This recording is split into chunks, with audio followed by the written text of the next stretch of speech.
Saishwaraya vidmahe Sathya devaya dhimahi Tanna sarva prachodayat.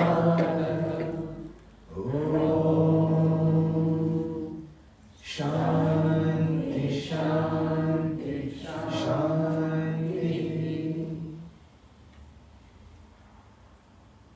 Invoking the divine presence of our ever-beloved Bhagwan and offering our loving pranams at his lotus feet. Revered elders, dear brothers and sisters, a loving Sairam to all of you. And it is so wonderful to see the divine presence in this beautiful home of Sai, to see such magnificent materialization of his divine grace and love is really a sight to behold. Thank you so much for having both of us over here in your beautiful Sai Center. And I must tell you that even for this evening, right now, about a few minutes ago, there was a miracle. And I'll tell you what it was. From the morning, I've been thinking about what is it that I should share. So I've been praying, I've been discussing with my wife, been asking, what do you think I should share? Because most of these talks are going online. Probably, I was hoping that it'll at least take a week to upload. So that at least in a week, I will have a few stories that I can recycle, reuse. The 3 R's they say, no? So I was thinking that I will be able to reuse a few stories. But they did not give me any such opportunity. And most of them already pretty much know what I have to speak. So I was saying, Swami, what should I speak on? And a thought came to my mind that maybe I will try and share my thoughts on a particular thing. And then Brother Ketan was joining us over here, and then he shared a few thoughts on what I could say. And I was completely, in a dilemma of how to present it.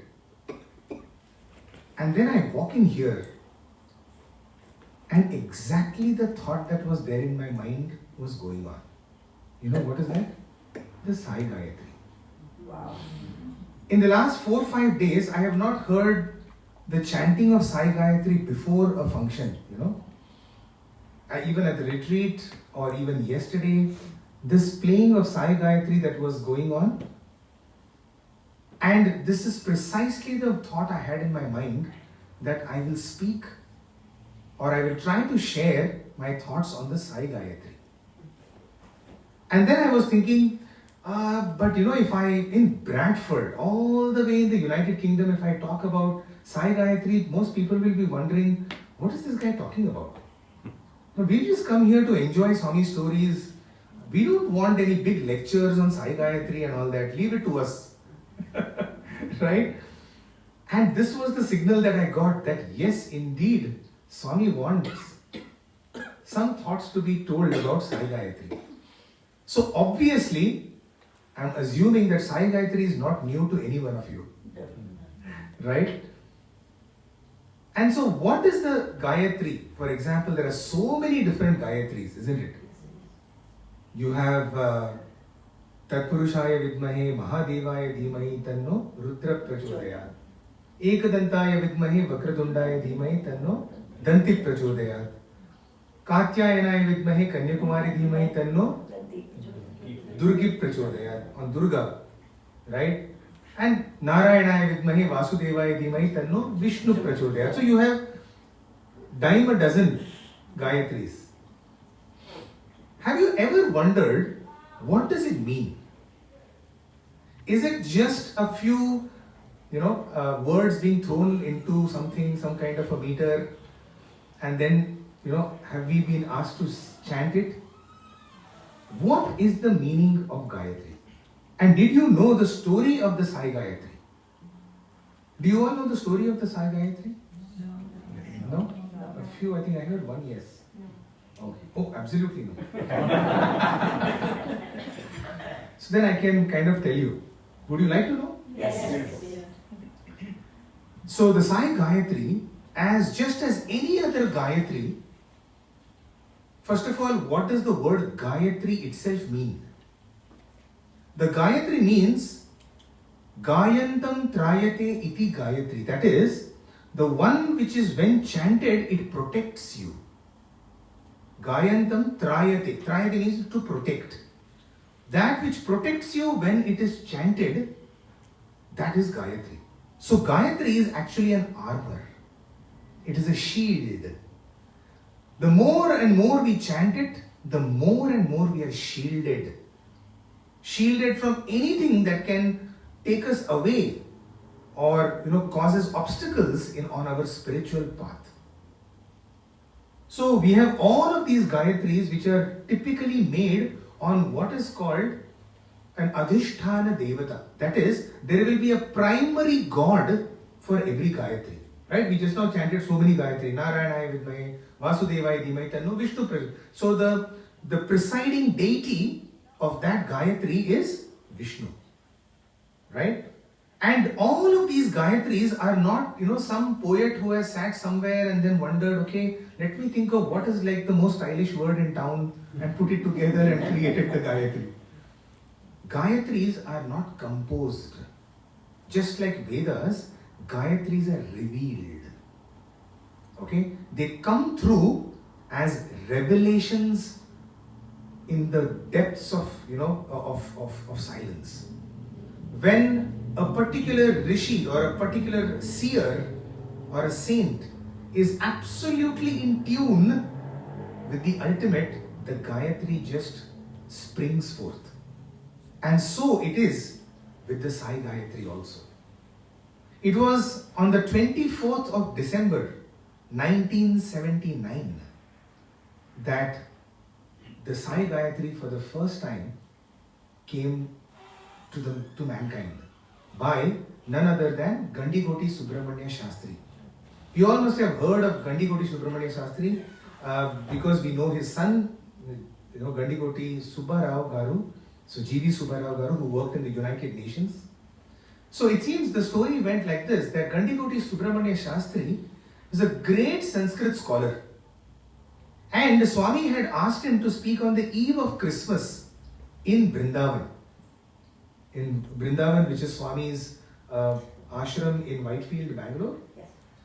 And as he was giving a speech to a bunch of actually foreigners, right? Just like, of course, no one over here is a foreigner, but as Swami would say, what is the meaning of foreigner? Swami would often say, foreigners are far near to me. He will play with the word foreigner, means far near to me. Right? They are far near to me, then he would look at us and say, you fellows. Because Swami would often say, you fellows are like frogs in the well. Okay? You live in this well called Prashanti Nilayam and you think that you are the kings of this world. Right? We have no idea that, and all of these frogs, they typically keep hopping around the lotus. And they have no clue that this is a lotus. So the lotus, which is the Lord, we frogs, we keep, jumping around. While the honeybees come from far and they take the nectar and they go back. So you are like that. So I am getting to now visit a few bees. Right? So he was talking to the foreigners, coming back to our Sai Gayatri story. And as he was making the speech, all of a sudden, there was a flash. And he did not know, because it was as if, it was as if it's coming from inside, like how the Lingodbhavam happens for Bhagavan. Like that, this mantra is coming out. He doesn't know because he's able to see it. He doesn't know what is happening because it's like, just imagine in the middle of a sentence, there is something wanting to come out from inside. And so he just stopped in his mid-sentence and he looks at Bhagavan, who's sitting next to him. And Bhagavan also looks at him and said, let it come out. Whatever is to emerge, let it emerge. And at that moment, on 24th of December 19, contemplate, which is to meditate upon. Right? So now look at anything in this world that we know. Let's take ourselves back to the primary school days. Right? The first thing we were told was, you should know this. Correct? Whether it was ABCD, 1, 2, 3, 4. Right? The teacher taught us. The teacher said, you should know this. So anything in the world, right, we only get to, we get an understanding of it only when we know it. So knowledge. The more you know it, how can you know more about it? By contemplating upon it. So that's why the second word, which is meditate upon, contemplate upon. So now here is a cycle which is, if I want to know something, I should meditate upon it. If I meditate, I will know it more. If I want to know more, again I meditate. Right? So it's a cycle of contemplation and knowledge. Fair enough? Anything, whether it is medicine, whether it is surgery, whether it is business, whether it is politics, it is sports, it is even entertainment, it all follows only this two cycle of knowledge and contemplation. The more we contemplate on the movie, the more we know the movie. Right? We know the intricacies of a movie, we know the director, we know the actors, so on and so forth. So what is the Sai Gayatri trying to tell us? Sai Ishwaraya Vidmahe, which means to know Sai Ishwara. Right? So the first word is knowing Sai Ishwara. So you'll say, okay, thank you, but I already know Sai Ishwara. Who is Sai Ishwara? You should tell me. I was surprised for a moment when I heard this so much deathly silence. I was wondering, am I really in a Sai center? Because I thought this is the simplest thing, right? Who is Sai Ishwara? The person behind, whoever that, that is what you think. You think that only this is Sai Ishwara. So this is not Sai Ishwara? Yes. And then this is not Sai Ishwara? Yes. And then what about you? What about us? We are not Sai Ishwara? Yes, we are. Yeah. Right? So now, let us spend a little time investigating who is Sai Ishwara. Okay? So now you must be, okay, brother Sairam, where are the stories? Right? So now let us listen to a few stories about Sai Ishwara. There is some person, there is some entity, there is some concept called Sai Ishwara. So now I am going to present to you a few ideas of Sai Ishwara. Okay? You tell me who is Sai Ishwara. Right? Because for many of us, he is God. Sai Ishwara is God. And it's very easy to label someone God. In fact, now it is funny because we human beings, we love to kind of, certify anything and everything. So we certify even Sai Ishwara to be God. Remember one thing, to be a certifying authority, we should be over and above that. Only an authority can certify something to be something. Right? So what do? We have a list.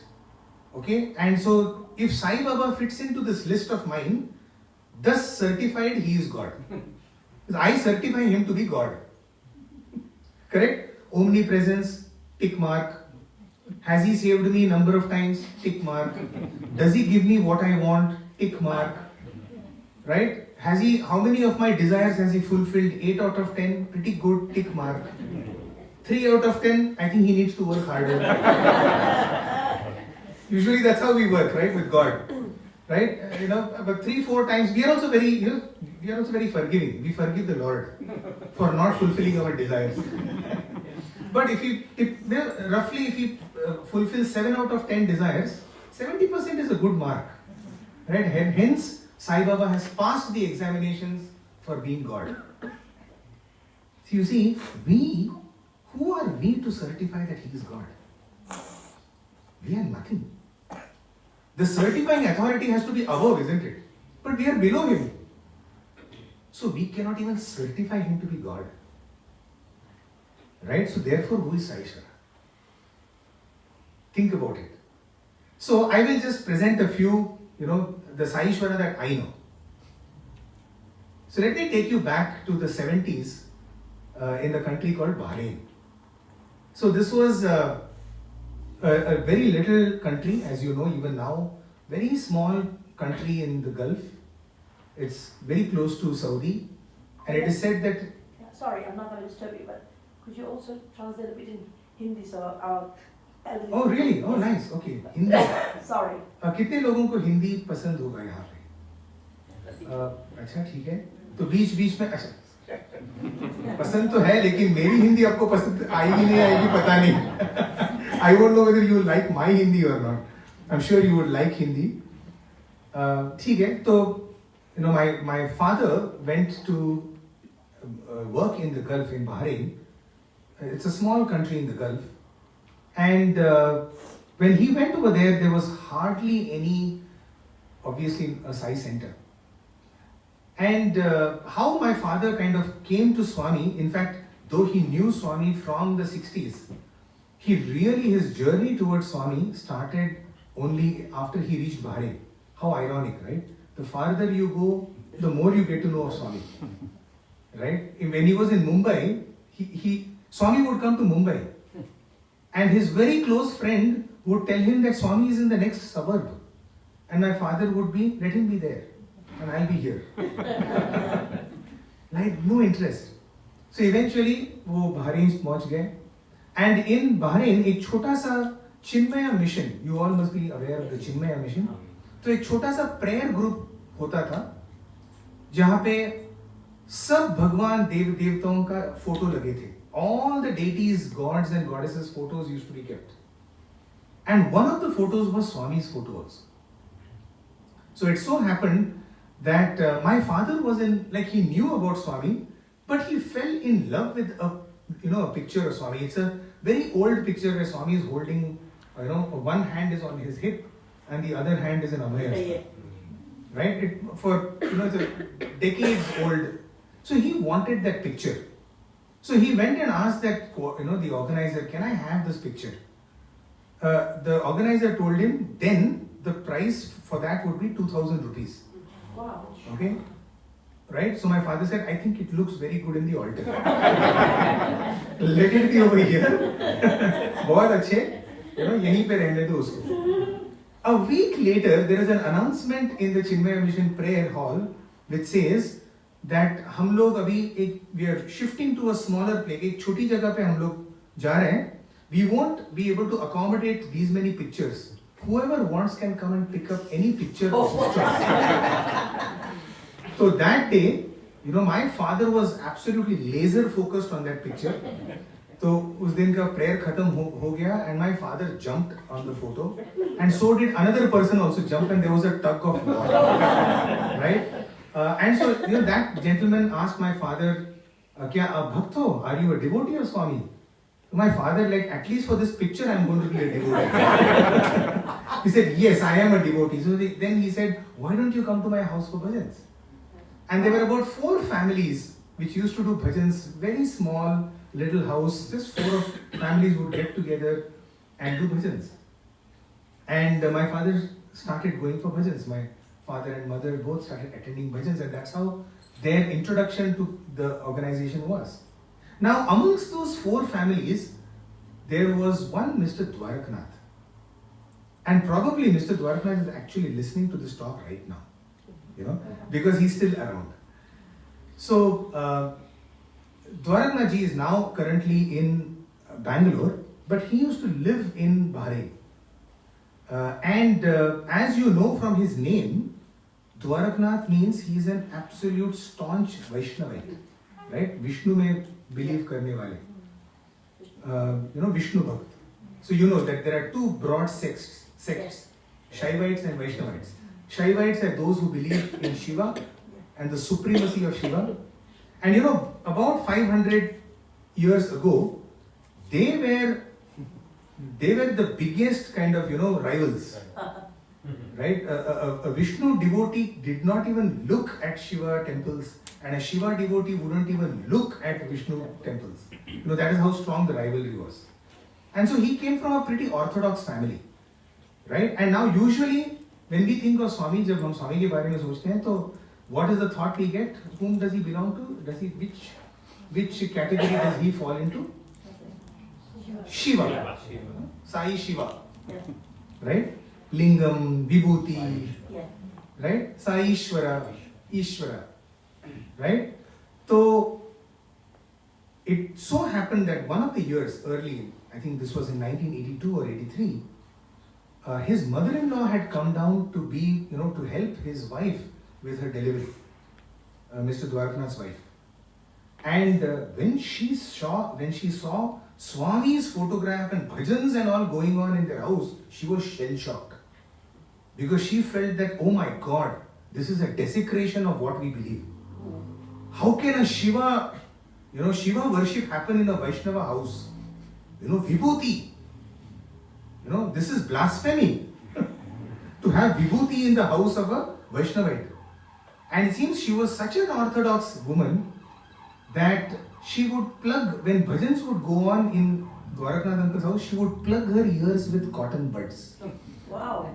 And lock herself in the innermost room, lest, she would get desecrated by the sound vibrations of the bhajans. Such was her orthodoxy against this. But of course, it was her son-in-law's house, so she dare not say anything to it. Right? But she was absolutely shell-shocked, and some of the stories would be that she would hold on to her grandchild saying, I will not allow you to get, go on to this path. My daughter and son-in-law have already ruined our, so on and so forth kind of thing. And one evening, when Mr. Dwarakanath is also not at home, and only this old auntie is at home, she is with the small little baby, 2 children, and there's a knock on the door at about 8 p.m. And so since she was alone at home, she did not even bother opening. Because she knew that if it is her son, then he has the key, son-in-law and daughter, they have the keys, they will enter. And if it is some stranger, then I have anyway nothing to do with any stranger. So she doesn't open the door. And the knock gets harder. And so she goes up, she puts the burglar chain, She puts that chain and she opens, and outside is standing Swami. Swami is standing outside the door in Bahrain. Now, she does not believe in Swami. Correct? Yes. She in fact is completely an agnostic against Swami, but she knows that much that Sai Baba is not from Bahrain. Which means she is having now a vision. Right? So she immediately opened the door and she said, please come in. And Baba walks into the room. And she used to have a kind of an ailment on the feet. And so Swami materializes Vibhuti and applies it all over her leg, saying, Amma, you will be fine. And then he also puts Vibhuti on her forehead. Remember who this lady is, don't forget the background. Okay, he puts Vibhuti on her forehead, okay, and then creates an apple and says, give this to Dwarakanath when he comes. And Swami disappears. A few moments later, Dwarakanath and his wife, they reach the house and they find this mother-in-law sitting in the, saying, you can imagine her excitement. Baba had come. Obviously, it's a complete reversal of, fortunes. In the sense, she is now completely transformed into a Sai. And so she's saying, Baba had come. Now, Dwarakanath uncle felt, at that moment that I think, she just wants to be in the group. And so she has put up all of this. Otherwise, why on earth? See, Swami also, he doesn't do this for devotees. He does this for non-devotees. When I am not there, why he has to come? Correct? We are the ones who are doing bhajan. Somebody else gets the darshan. And many times I have this, this complaint against Swami. That Swami oftentimes, all the good miracles happen to others. Nothing happens to us. We are the guys who are doing bhajans, man. Right? But such is Swami's, leela. So, I think, Dwarakanath uncle, it's okay, Amma, it's okay. Relax. You don't have to do all this much drama to get into our Illuminati. into our group, putting vibhuti and all. So she says, no, really Swami had come. Now see, we know that Swami can come, but come to my house, especially when I am not there. It's unbelievable, right? And so she even brings the apple to show that, see, this is the apple, Swami. Now that apple was not particularly some divine apple. It was just a general apple. Probably you could just pull it out from your fridge and say that the Swami has given me. And it wouldn't be too wrong because Brahmanda Nayaka Baba, everything he makes.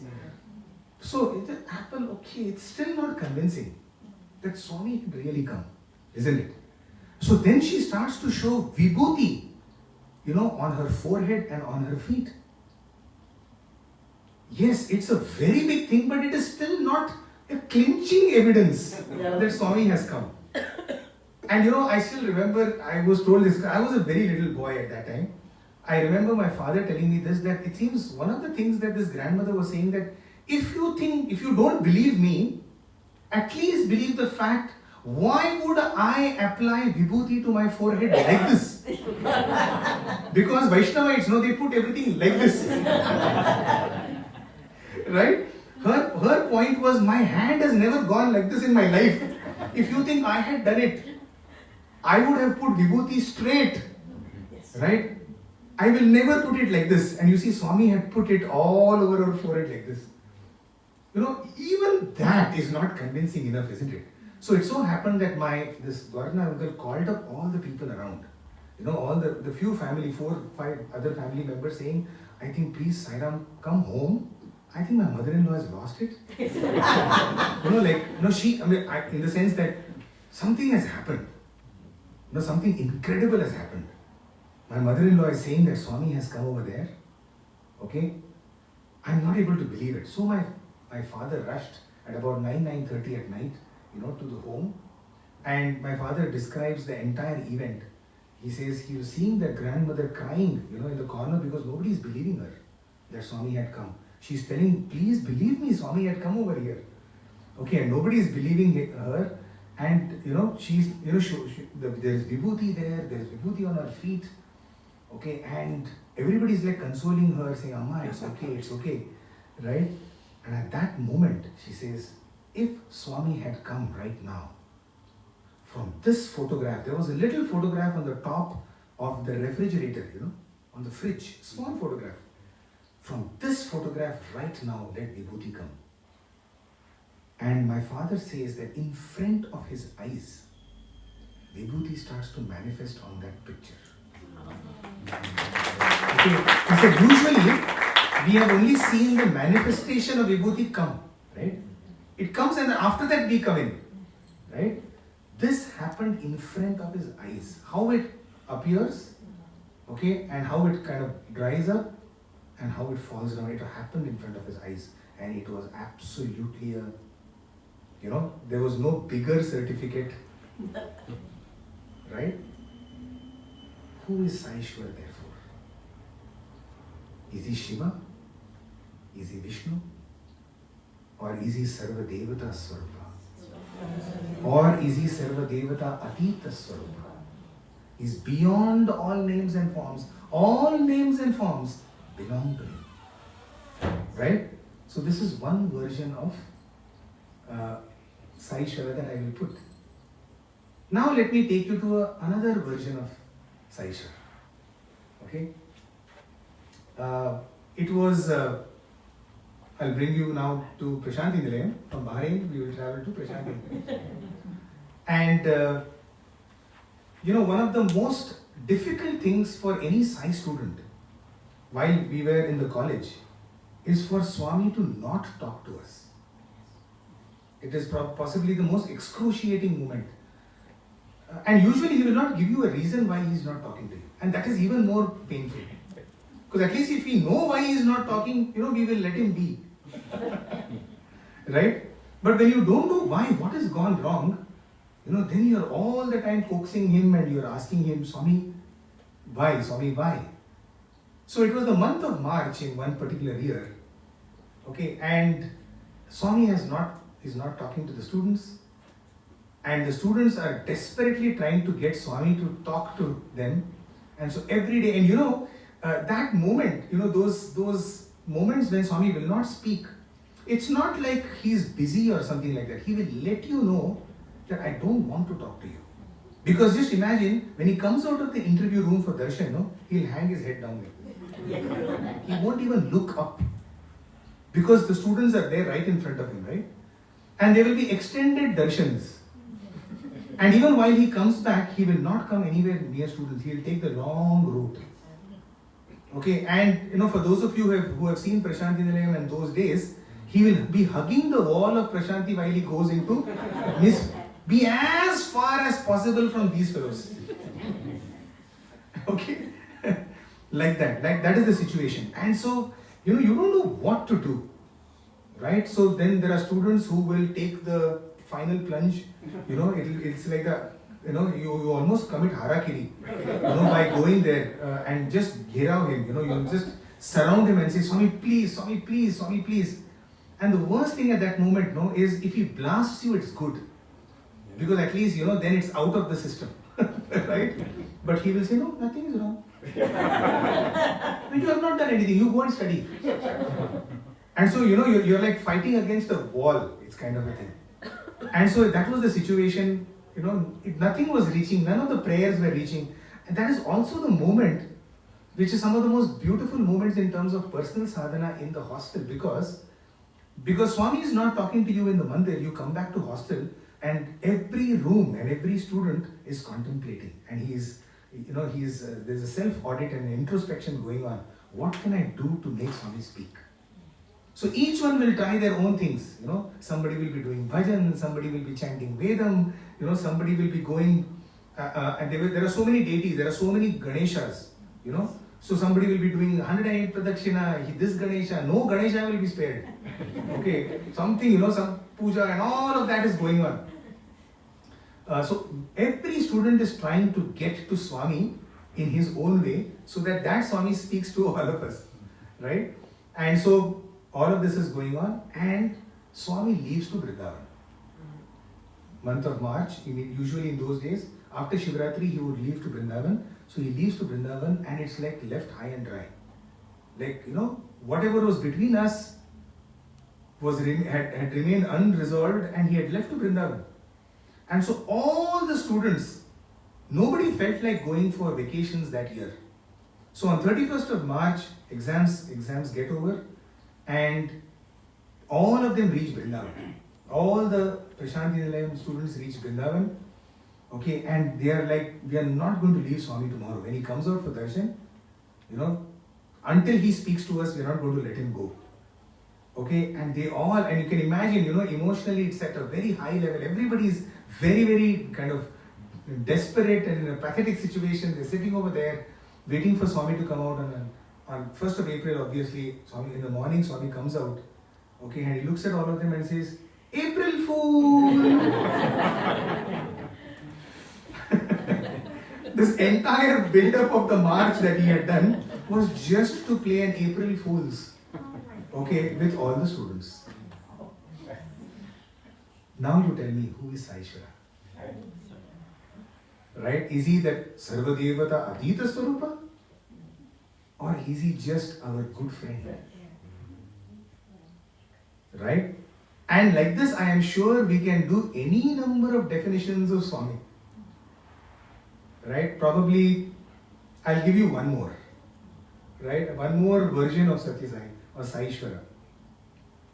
I don't know whether you know about the super specialty. Of course, you've heard about the super specialty hospital. Yes. But do you know how it came about? So it has taken. It's one of the standing miracles of Swami in Prashanti Nilayam because it was built in 5 months. That entire building that you see when you reach Prashanti and when you look at that building, okay, way back in 1991, okay, when India was a far cry from what it is today, okay, it was built in 5 months. But there are some incredible stories that happened at that time. And one of the stories was that Swami had given Mr. Rajiv Mahajan, okay, was one of the persons who was made responsible to get all the equipment, the medical equipment for the hospital. And Mr. Rajiv Mahajan is otherwise very well connected in the medical field. Like he can almost get any equipment from anywhere in the world.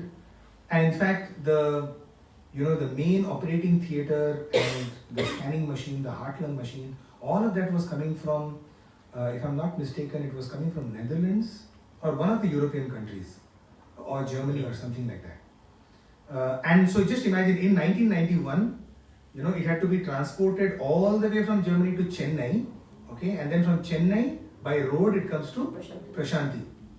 Okay, now those engineers who were coming along with the equipment, they were quite fine with from the long journey from Europe to Chennai.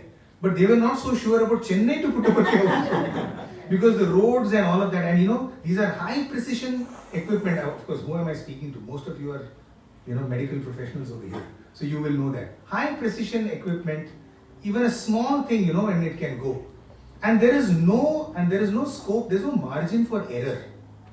Because the first operation has to be done on the 22nd of November. Right? It's not like I tested, there's no time for testing. You install it and start working on it. That's exactly the time you have. Right? And so Rajiv Mahajan is working against every possible conceivable logistical kind of, structure to get those machines. And so he was telling us that one day, he knew that there is no way on it. Was 18th of November and the equipment had not even reached Prashanti.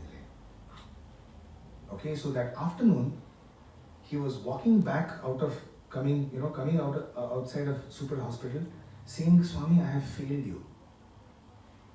There's no way that this operation, hospital you can get it run, you can get it up, you can put up a facade, you can put up a structure in front, but there's no operation going to happen. So the Prime Minister of the country is coming, he will inaugurate a building. Okay, but Swami had not told that I'm going to inaugurate a building. The previous year in 1990, on 22nd November, he said 1 year from now, on 22nd November 1991, the first operation will be done. He didn't say that I'm going to inaugurate a building. First heart operation is going to be done. And there is no way on earth that Rajiv Mahajan sir can get that machine in time. Okay, and he's just coming outside Super Hospital absolutely dejected because he just got off a phone call which says that there's no way on earth that this machine is coming. And so he's wondering, what am I going to go and tell Swami in the evening? That Swami, because of my inefficiency, your sankalpa is not going to happen. Your divine sankalpa, a human being ensured that it is crushed. And so with these kind of thoughts, he is moving towards Prashanti just when a car goes past. It is Swami's car. Swami's car goes past him and it stops over there. And Swami, peeps out of the window, says, why are you here in the afternoon? Come sit inside the car. So he runs up to the car. Now he doesn't know whether to get into the car or not, because if he gets into the car, he knows he has to tell Swami everything. And he just wanted a little time on how to express this to Swami now. Right? So Swami says, come, sit. So he sits in the car. And he's just silent. And Swami is also silent. Right? And for some time then he says, Swami looks at him and says, what you're thinking that equipment won't come? So he just looks at Swami with tears in his eyes and he says, Swami, nahi aayega Swami, nahi aayega. It cannot come. And Swami looks at him and says, but it will come. Aayega. And then Swami makes one statement. He says, क्या कर सकता है?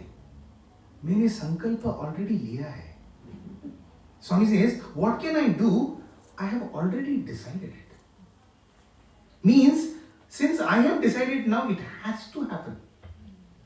Even I cannot stop it now. There is no force in this universe that can stop this machine from coming. Like Swami was almost looking at Mahajan and saying, I'm sorry. You can't screw my plan. Because I have already decided it. क्या कर सकता है? संकल्प already लिया है. right? And the rest is history, because it did happen. The machine came in time, it was established. Even those engineers were shell-shocked because they have never made such a successful installation in the first shot. They said this is not possible. That in the first shot, in the first test, all the parameters are good and we are like green signal to go. Right? So now tell me once again, who is Sai? The reason, brothers and sisters and dear elders, I am telling you this is because oftentimes we put Sai into our own little cubicle. Right? And that is why in a very beautiful poem, Saint Annamacharya says, Yanta matramuna talachina anta matrami neevu. Meaning, how much ever I can think of you, that much only you are. You see, God is infinite. So therefore, Swami himself also in a discourse says, a buffalo, when it conceptualizes God, it also conceptualizes God as a very large golden buffalo. Because it cannot imagine anything more than a buffalo. The height of its imagination is a buffalo only. What kind of buffalo? Much bigger than me, bigger horns, shiny body, longer tail, that's all. But buffalo only. So yanta matramuna talachina, that is, how much ever we can think, that much only you are. If you think of me as God, I will be God to you. If you think of me as friend, I will be friend to you. Because I am just a mirror. I simply reflect what you think about me. And yet, over and above all of that, I am beyond. Right? So that is, now we know, do we know? Sai Ishwaraya Vidmahe now. We are still in Vidmahe only. 8:30. Right?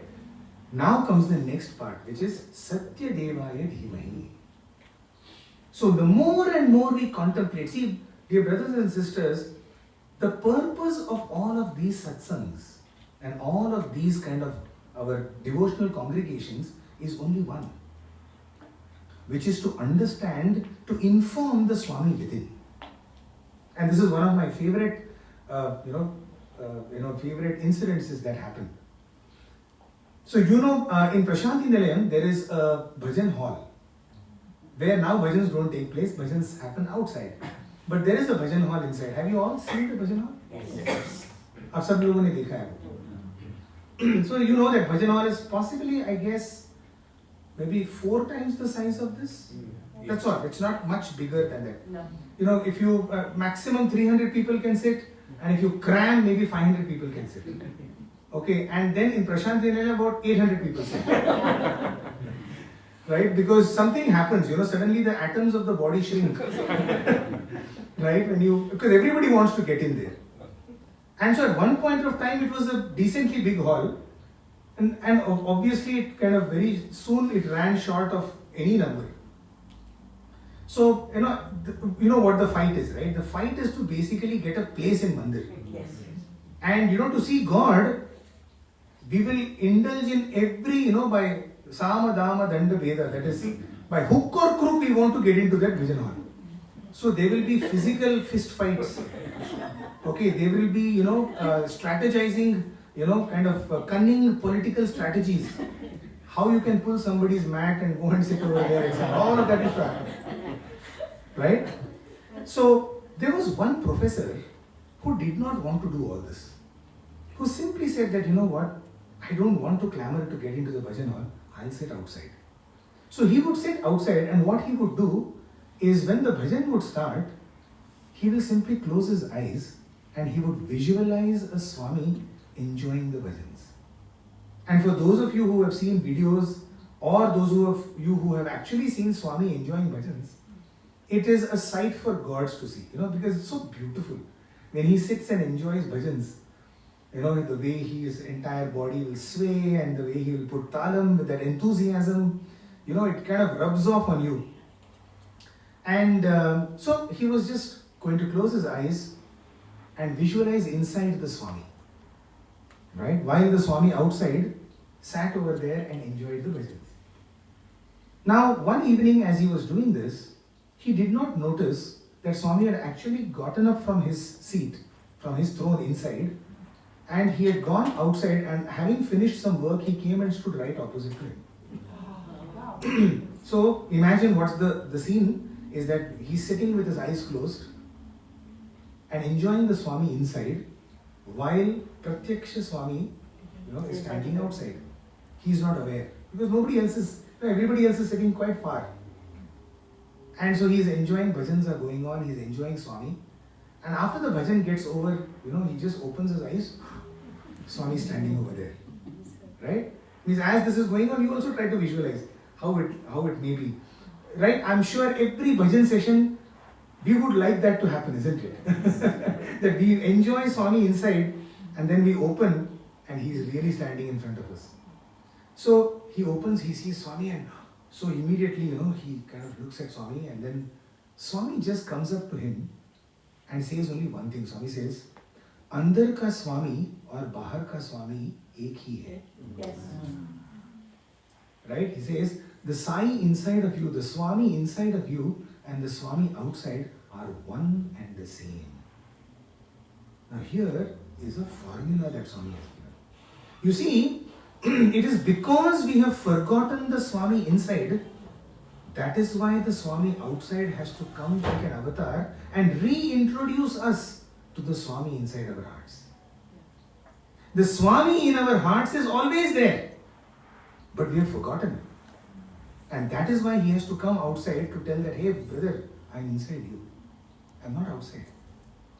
Right? So all of his entire message of all the discourses in the Vahinis is only this. Right? Recognize the Swami who is seated in the heart. The reason I say is, this is the dhimahi, this is the dhyana that we have to do. And this, when you constantly contemplate on the Sai Ishvara inside of our hearts, because that is his true address, that is his true space. Right? As he says, Naham vasami vaikunthe yoginam hridayena cha. He says, neither am I on Kailasha or Vaikuntha, not even in the hearts of the yogis.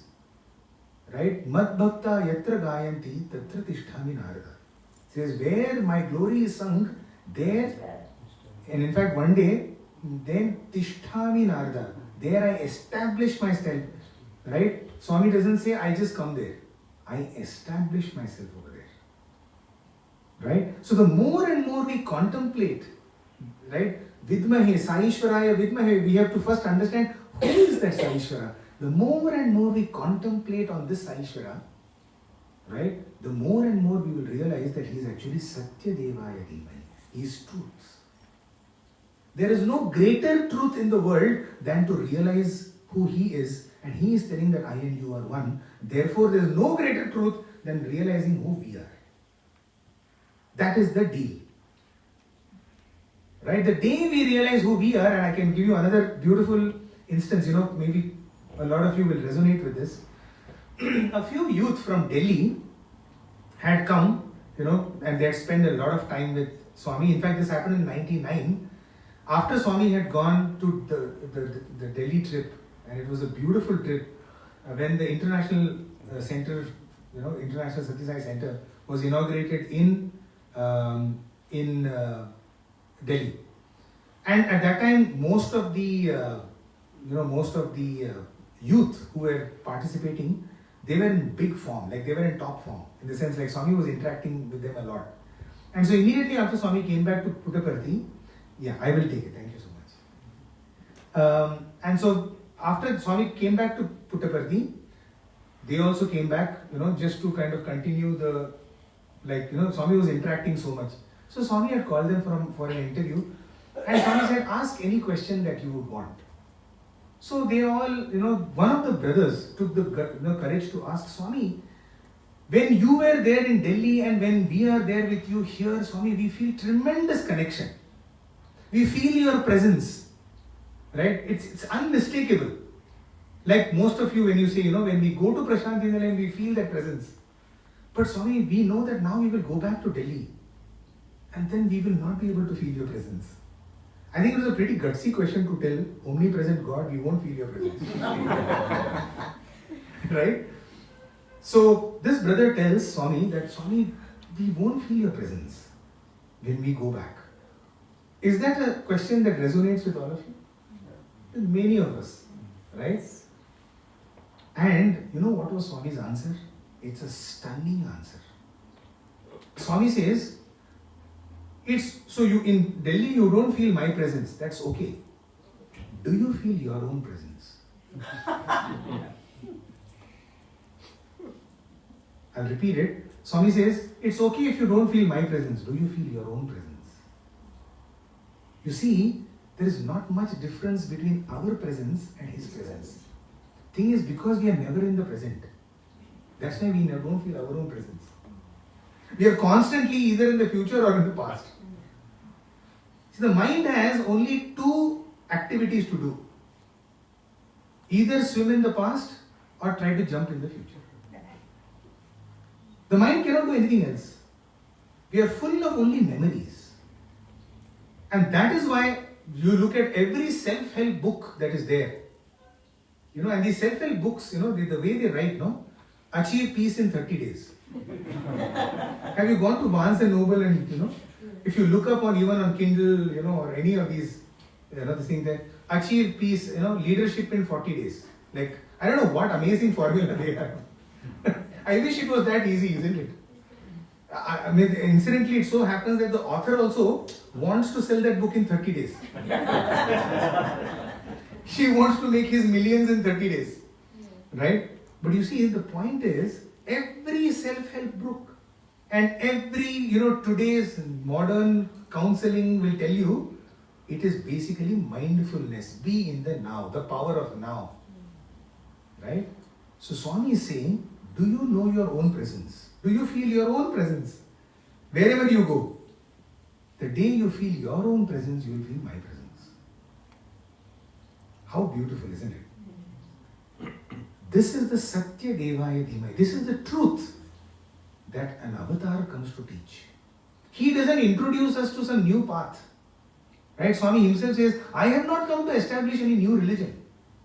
Incidentally, this concept of new religion, of he not coming to, recently about, I'm not sure exactly when, I think 2018 or 19, there was a release by CIA, the Central Investigation Agency, right? From the United States, they had, what is it called when they declassify? They had declassified a report on Sathya Sai Baba. I think after 25 or 30 years, they declassify some events. It seems they had done what is called, I forget the name, the technical word for it. They had done a report on Sathya Sai Baba because one of the jobs of the CIA is to kind of do reports on powerful, influential figures. Yes. Right? So that, they should know everything about that particular, that personality, because that personality has that much influence over society. So it seems there was a document that was made on Sathya Sai Baba. It was in public domain. I had an opportunity to read it. Of course, some part of it was retracted, but much of it was available. And it was amazing because in that document, they talk about the concept, the Hindu concept of avatar. What is an avatar? Because when CIA does a work, they have to do a thorough work. So they looked at the concept of avatar and God, I was like, man, who is the author of this? He should join Prashant Inalayam actually as public relations officer. Because his knowledge about Swami was more than our knowledge. He has read most of the discourses. He's quoting Sathya Sai Baba on this day says this. This was done way back in 1989 or something like that, At the peak of, I think, the Sai, many people, including, it is said that King Charles, he wanted to come and meet Swami. When he had come to India many decades ago, one of the things that he said when he landed in Delhi was, I want to meet Sathya Sai Baba. Right? Of course, that meeting never happened. But such an influential figure, in that, they talk about Sathya Sai as an avatar. And they talk about what is the concept of avatar. How is it different from any other, kind of God man or a saint? or a clairvoyant. How is this concept? So just imagine, everybody is trying to get an idea of who is this Saishwara, right? The more and more we contemplate, the more and more we realize that he is simply the teacher of truth. Because he himself says, Aham Sathya Bodhaka, I am the teacher of truth. So that is why the word Satya Devaya Dhimahi comes over there. That we realize that he is truth. I'll just give you one more incident of how he is the truth. It so happened once that, after every discourse, Swami will sing a bhajan. Right? Usually Prema Mudita Manasika Ho or Hari Bhajan Abhina Sukha Shanti Nahi. One of these bhajans. Swami had always a limited kind of set of bhajans. Or so we thought. Okay, and so one of the days, many years ago, he started the bhajan, and then he looks at one of the brothers who's sitting over there because he has apparently forgotten the next line. Swami has apparently forgotten the next line, so he looks at the brother kind of, help me. So this brother also, he is very quick-witted, so he understands and he kind of tells the next bhajan. He is able to prompt the next line to Swami. And Swami gets it and he completes it, and at the end Swami gives him a nice Amey Hastam. And this brother feels like, man, I have saved God. The whole world comes for rescue to God. God comes to me for rescue. Okay? Or so he thought. And the next darshan, the next discourse, same thing happens. Swami starts the bhajan, forgets in quotes a line.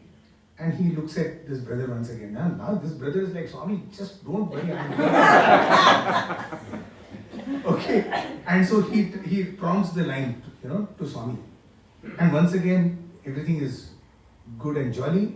And the thing ends over there. And now this brother is like, man, like I am the man. I am the person. Swami comes to me for any kind of help.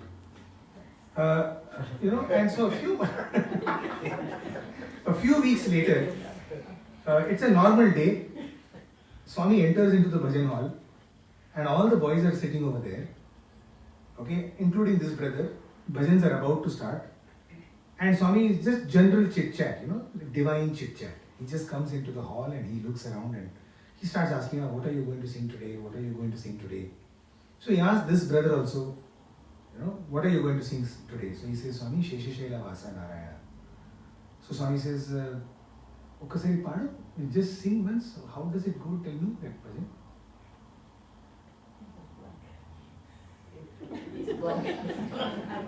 This brother has forgotten the tune of that bhajan. Okay, so he's just looking at Swami. Sheshashaila Vasa. How does this bhajan go? Okay, and then Swami says, no problem. Any other bhajan what bhajan you sang yesterday?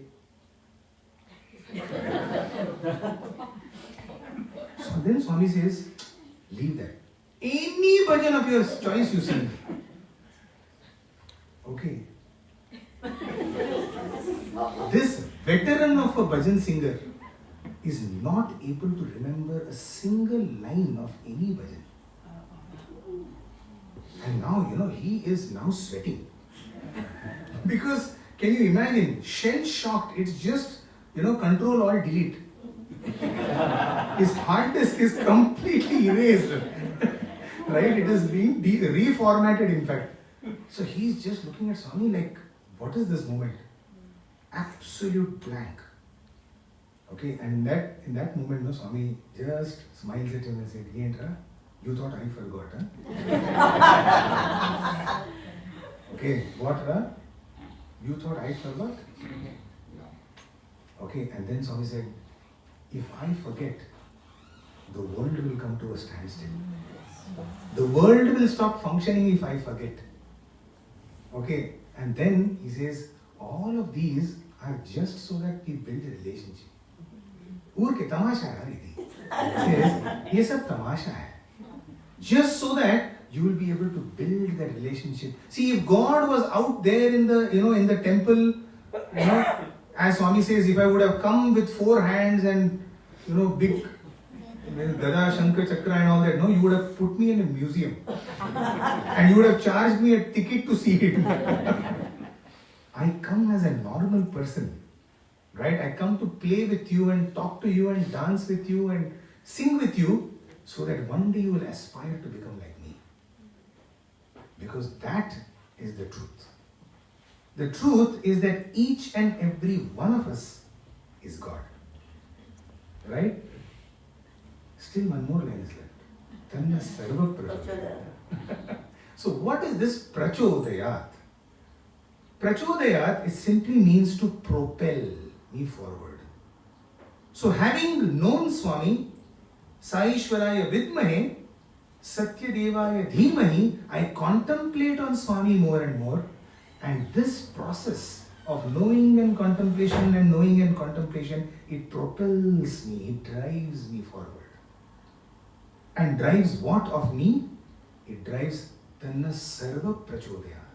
I realize that He is the indweller of everyone, everywhere. Right? I have that revelation, or I have that realization that He indeed is only there everywhere. And that is what drives me forward. So the word prachodayat comes from the word prachud, which means to propel us forward.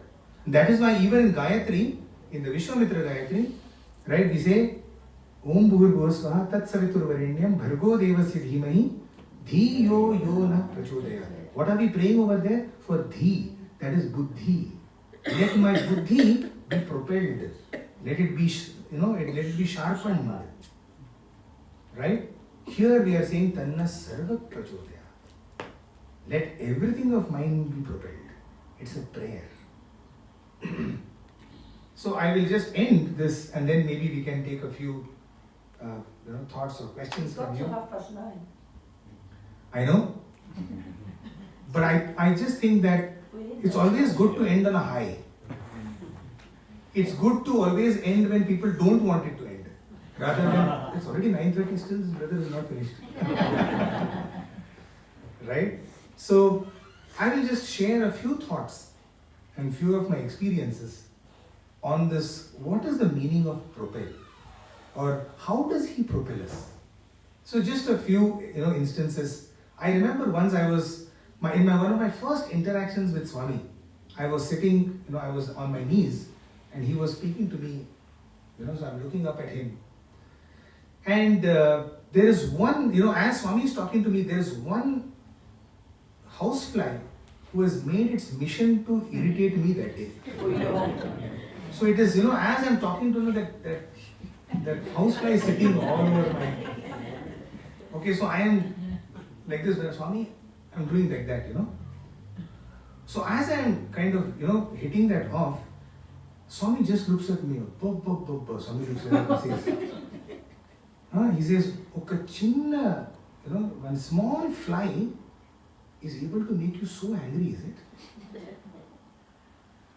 A small fly is able to give, means you have such amount of body consciousness.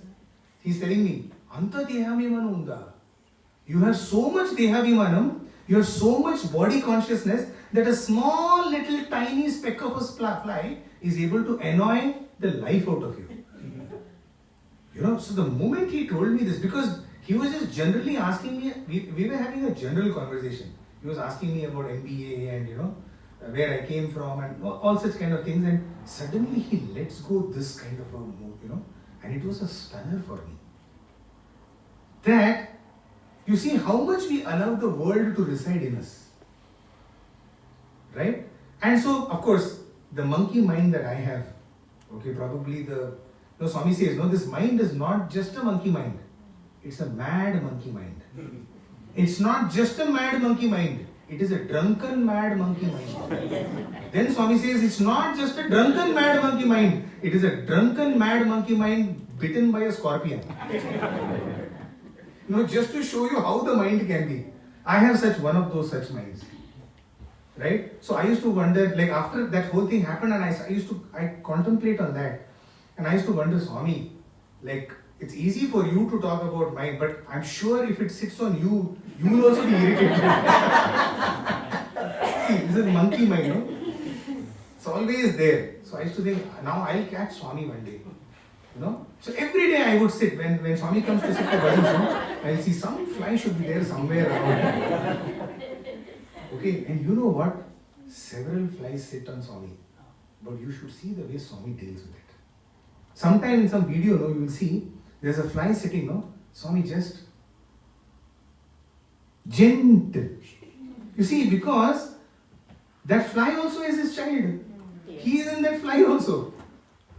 Right? He gently just, Bangaru, give me some space. I still remember one day, we were all in Vrindavan and he was seated on the throne, on the top. In Vrindavan it's on the top of the stage. And there were so many flowers over there. There was some, I think Buddha Purnima or something like that. So many flowers were kept. And a big bumblebee, Swami was sitting over there, we were sitting down. A big bumblebee starts to hover around Swami. Okay, it's because probably it has finished its job with the flowers, and so now it has moved to the stage. And it was so big because we could hear the buzz down, the guzz sound, we could hear it down. And we are all like shell shocked. My God, now what is going to happen? If it sits on Swami means, it is like we cannot even think of. So I can, we are sitting in the front, we are all looking at each other, and I can see, couple of our sirs waiting there, waiting one signal from Swami, and that we will be sent to Paraloka. Those two sirs were just on their feet. Just one signal from Swami, they would have run up and they would have caught that. So they are just waiting. So we are also wondering what's going to happen. And in this entire thing, you should have seen Swami. I can never forget that moment. Swami just sat there like this. Okay? Imagine when a bee, the moment a bee comes, how we go, our head is like turning, that bee will be like, boss, I don't want to come near you. Okay. Swami was absolutely still. In fact, that bee went around Swami thrice, around his hand, and then took one pradakshina and then flew away. Wow. Okay, I can never forget that. It was a stunning, experience of what is lack of body consciousness. Right? Because otherwise, no other human being can just sit there doing nothing. You may just sit silently thinking that, let it go, let it go. I'm giving you all possible scenarios because I have done it myself. You see, that is what he's trying to tell us. I'll give you a few more, one more instance I'll tell you. Of this Tanna Sarva Prachodayat, it is about expanding our hearts to engulf each and everything and everyone who comes. Usually, ours is only Sankuchita Bhava. It is that narrow-minded, me, my family, my community, my country. Right? But Swami is telling, what does he say? Love is my form, truth is my breath, bliss is my food, my life is my message, and expansion is my life. You see, Vishana Bhavam. Expansion is my life. Right? He was able to identify himself with that bee. I'll give you one more instance. I was doing seva in Bangalore Sevadil, and one morning we were in Vrindavan, and this was in the year 2000. So Swami is about 75 years of age. I'll tell you the reason why I'm giving you his age. Is because as Swami came out and as he was going back into after darshan, he was going back into the interview room, we suddenly saw Swami lifting his robe and jumping across. Okay, on the carpet, he jumped like that. So all of us were, Bapre, what happened? Like something that you don't see, Swami jumping across. And then Swami just turned back and Swami looked at us and said, Chimulu. A line of ants. Okay. And then Swami said, Papa, breakfast into nar. Okay, that is, they are having their breakfast. Basically, a line of ants had been formed and they were picking up one dead moth. Okay?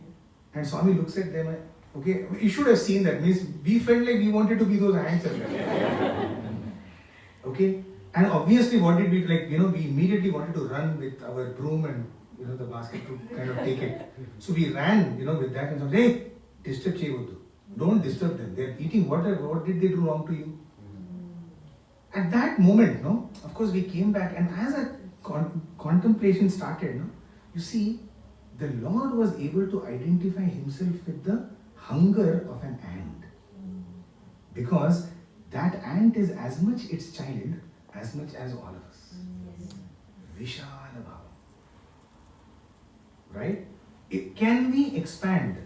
That is the question that Swami is asking us.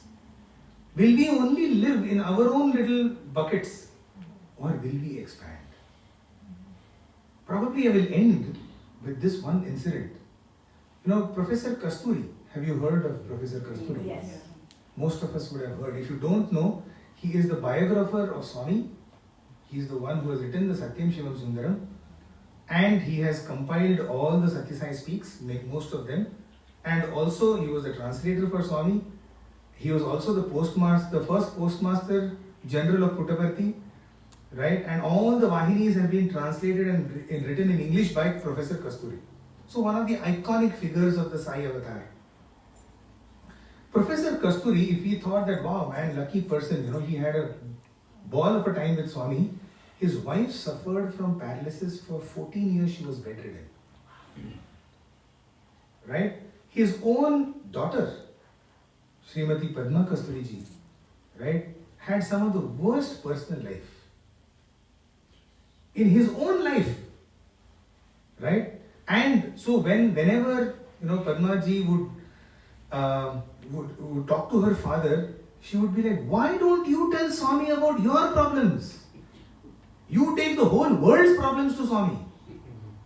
Right? Once at least you can tell, Swami, your problems. Right?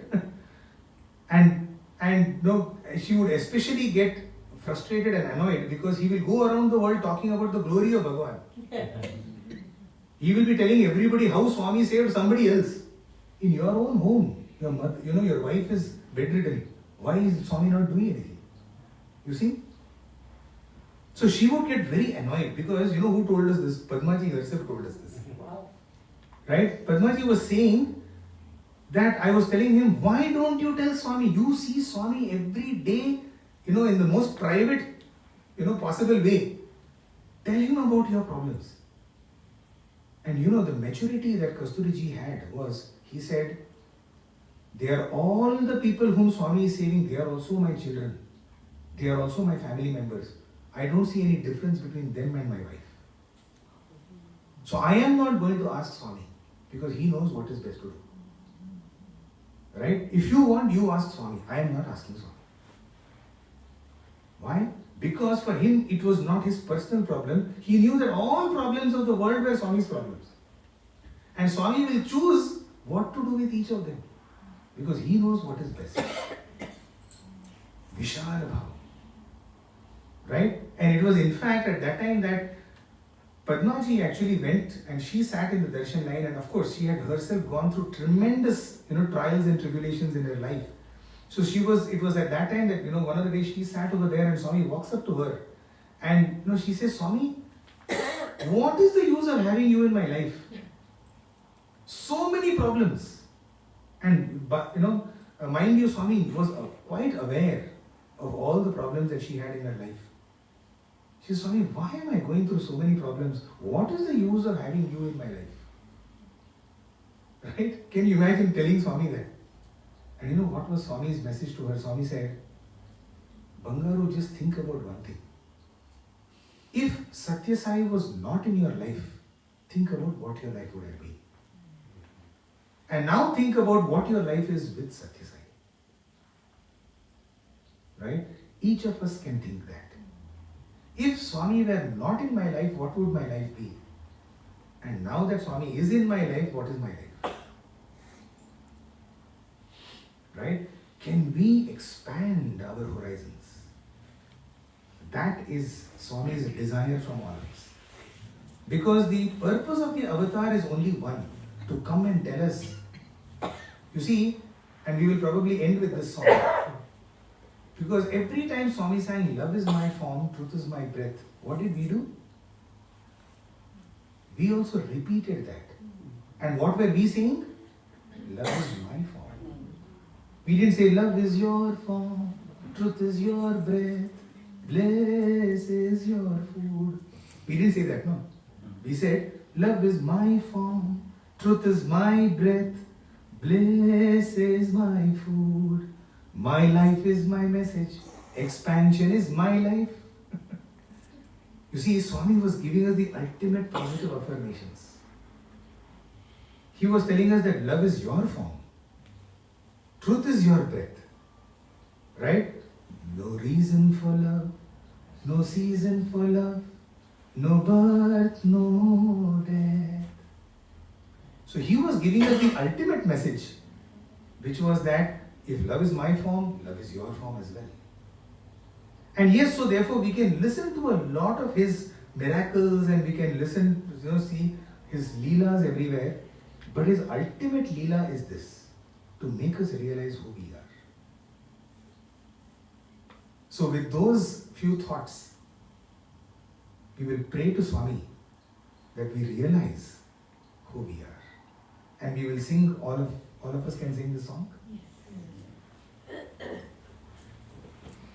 Love is my form, truth is my breath, this is my food.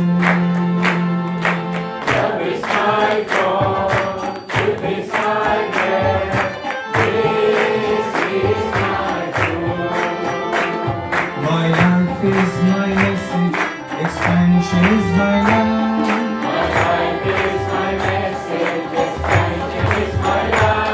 No reason for love, no reason for love, no birth, no death. Reasons for love, no seasons for love, no birth, no death.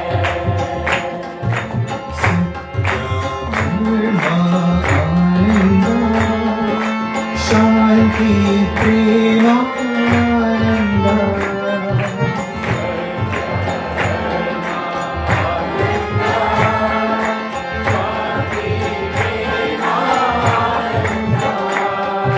Shirdi Sai Sathya Sai Prema Sai Jai Jai. Shri Sai Sathya Sai Prema Sai Jai Jai.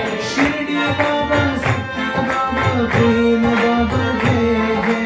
Shri Baba Sathya Baba Prema Baba Jai Jai. Love is my form,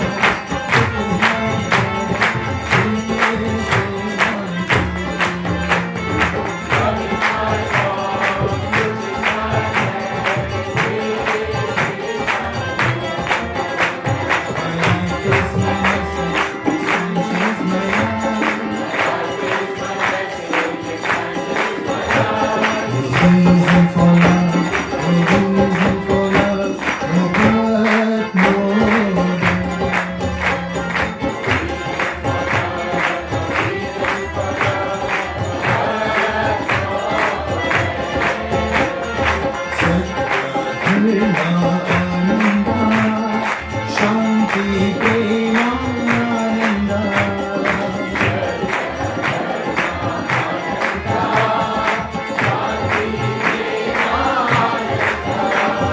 Shirdi Sai Sathya Sai Prema Sai Jai Jai. Shirdi Baba Sathya Baba Prema Baba Jai Jai. Love is my form, truth is my breath, bliss is my food. Sai Ram. Thank you for this opportunity.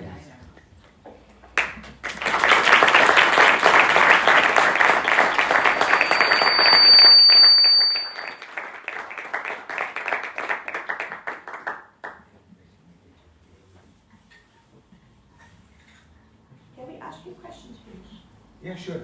Yes, we can have a few questions. Sorry, you can have your Please go ahead. So my question to you is, what made you choose the Bhajan Mandal? What made you choose Sai Sathya Bhajan Mandal? the Sathya Sai to come to the path of Sathya Sai? No. You know, you are part of the Bhajan Mandal. So why did you choose that path and not any other? Swami has quite a few different strands, doesn't he? Like service, bhajans, Vedam. So why did you choose the bhajan path? Actually, I have not chosen the bhajan path. Bhajan, I do chant Vedam as well. And I think bhajans is not different from seva. In fact, bhajan is seva. In fact, one of the seva activities of the organization is bhajans. We usually think that bhajan is a spiritual activity. But Swami says, right, man mein Ram or haath mein kaam. So there must be work in our hands and his name on our lips. So, of course, why I do sing bhajans is because fortunately or unfortunately I was gifted this ability to sing. And so I started singing. And I definitely do love bhajans. But I also believe that no activity of the organization is an isolated activity. Right? It's not like the service wing says that, yeah, you guys do bhajans, man, I've got nothing to do with you. Because that was not the purpose of the organization or the purpose of why Swami gave us all of these activities. Right? Unless we have a taste for God's name on our lips, we will not be able to do seva properly. Or whatever seva that we do will not be the seva that he expects us to do. Right?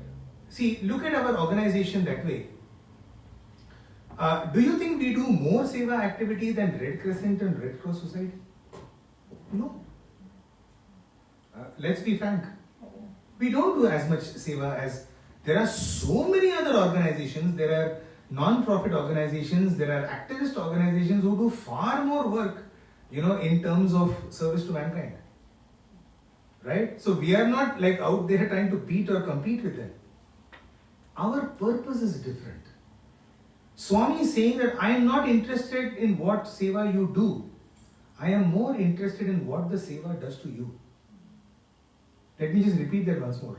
I am not interested in the seva that you do. I am interested in what the seva does to you. Because you are more important to me, not your seva.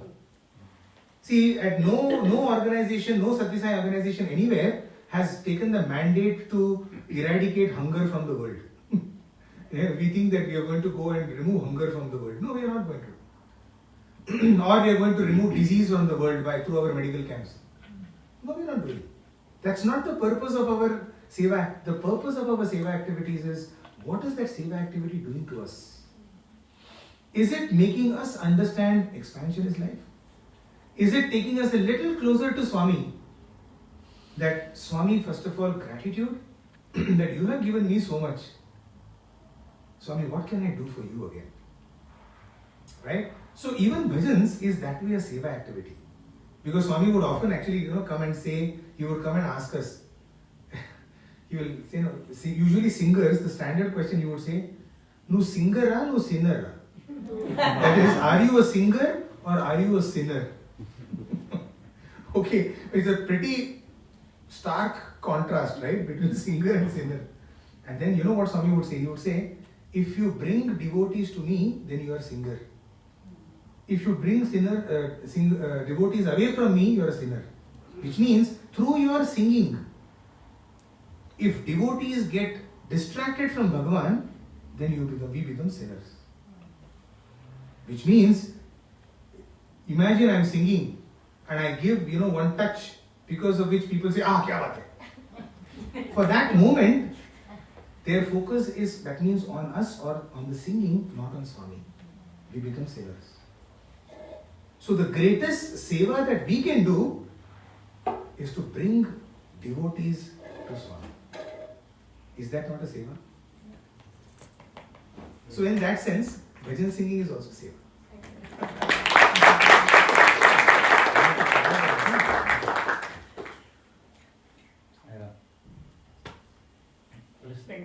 last 3 days regarding being a close proximity of Swami over there, your hard days and funny days with Swami. And yesterday mentioning about CIA, constant integrated awareness. And few of us who are most of the time in PIA, periodic integrated awareness, how can we progress towards CIA? Yeah, so a very beautiful question. In fact, not that I have done it. Welcome, and I'm in the same boat. But what we can do. You mentioned with our monkey mind, which is not just monkey but madman, drunken. Correct. So as we had discussed, no, the monkey and any animal for that matter, it understands only one language, and that is practice. Right? So you train the mind, you train the monkey. Right? And the way to convert this periodic integrate, sorry, it's not even a statement. Like now that you're saying periodic, I am using it as if it's some term. Is basically can we increase those periods? You see, Swami, like what I think about bhajans, and I think I mentioned during the retreat also, was Swami actually wanted us to chant his name 24/7. Okay, and he said, ये तो इनके साथ नहीं होने वाला है, इनसे नहीं होगा ये. These fellows will not do. So what did he do? He says, once a week at least to attend bhajans. So he just introduced one pill, you know, like addiction. But this is divine addiction, divine intoxication. Okay, so he said once a week start. Hoping that with that once a week, kind of once you get the beauty of that, his name on our lips, slowly you will make it maybe twice a week, maybe thrice a week. And it has happened, isn't it? Today there are places like, several cities in India, every day somewhere or the other bhajans will be going on. Right? And from 1 hour a day, 2 hours a day, 3 hours a day. So you see, Swami is a very democratic God. Right? Very compassionate Lord. He says, simply keep expanding. Don't be ever happy with the amount of sadhana that we do. Right? Can we keep taking those higher steps? We keep pushing the envelope. We keep moving our targets. So if I was doing maybe 1 hour a day, can I now do it 1 hour and 5 minutes? Yes. And you know what you can do, and this is my own experience, is you train the mind at specific times to be in a specific way. So you can use anything, you can even use gadgets today. For example, every day at 12 o'clock, you keep an alarm. Okay? And whatever we are then doing, right? Just one dum. Swami. Continue doing work. Just for that 1 second, whatever we are doing, can we stop? Think of Swami, get back. He doesn't expect anything more than that. He is not expecting Rudra Homam 24/7. Right? He is expecting us to remember it. So can we just keep increasing? And that is why he says, whatever you are doing, before the work and after that work. Before the work you seek my strength, after the work you offer that to me. Sai Ishwararpanam Astu. Right? So that is how we will be able to keep expanding. That is why he has given us so many prayers. Right? Before, at least so food prayer, for example. Whenever we are having something, right? A quick, and I feel even there he's such a democratic. Brahmarpanam Brahmavi Brahmagno Brahmanavadam Brahmaviti. Such a long one. So then what he said, Harir Data, Harir Bhokta, Harir Annam Prajapati, Harir Viprash, Harir Astu, Bhumte Bhojayate Hari. That's all done. Then he made it even smaller. Annam Brahma Raso Vishnu Bhokto Devo Maheshwara. You see, because he understands our problems. He said, these fellows, if I give him a long this thing, they won't even chant. And of course, then there are people like us. What we do? Bhranti. Brahmarpanam and Shanti. We've just combined Brahma and Shanti and made it Bhranti. So just Bhranti. Okay, that's why we are in Bhranti only. Delusion. Bhranti means delusion. But see, these are the ways we can simply introduce prayers. Prayers, in fact, have been introduced in our lives for that very sake, for constant integrated awareness. Only thing is, what we do is we don't pay attention to our own prayers. You know, and it is said, and that man, and alas, that man was so broke that he could not even pay attention. Let us not become that broke. Right? All of Vedanta and all of Dhyana, basically Dhyan means what? Attention. Are Dhyan do. Dhyan do means what? Pay attention. All we need to do is to pay attention. That is why he says, forget my presence. Do you feel your presence? Are we giving enough attention to our own presence? Right? We don't even pay attention to our own presence. Where will we pay attention to his presence in our life? Right? You see, it's just that little tweak that we need to do. And that is why, just to tell you, there is now one mantra which we are doing 24/7. You know, there is one Japa Gayatri. Om Bhur Bhuvasvaha Tat Savitur Varenyam, Japa Gayatri or Sai Gayatri. Right? Swami says there is one Ajapa Gayatri. Okay, the Ajapa Gayatri is which you do not even have to do japa because you are doing it constantly. 21,600 times in a day. What is that? Soham. That is called Hamsa Gayatri. Soham, Hamsa. Just ulta. The Hamsa Gayatri is going on whether we want it or not. Okay, whether we pay attention or not, it is going on. All we now need to do is to pay attention. Is that not easy? I think this is the Swami couldn't have made it more simplified than this. He's simply saying anytime, anywhere, for a few seconds.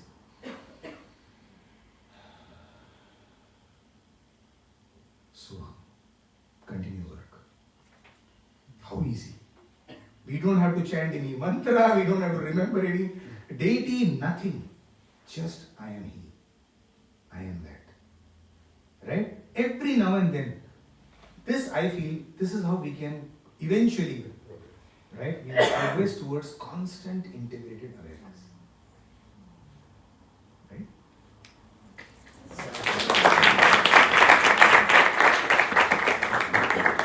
Okay, thank you so much once again for this opportunity to contemplate on Bhagavan.